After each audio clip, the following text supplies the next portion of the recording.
I believe you're familiar with a person called Calypso. Not a person. One who delights in cursing men with their wildest dreams and then revealing them to be hollow and naught but ash. The Brethren Court intends to release her. They cannot. The first court promised to imprison her forever. You loved her. And then you betrayed her. She pretended to love me. She betrayed me. I will be free. And when I am, I would give you my heart. And what of your fate?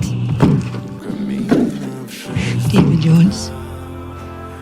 My heart will always belong to you. Calypso.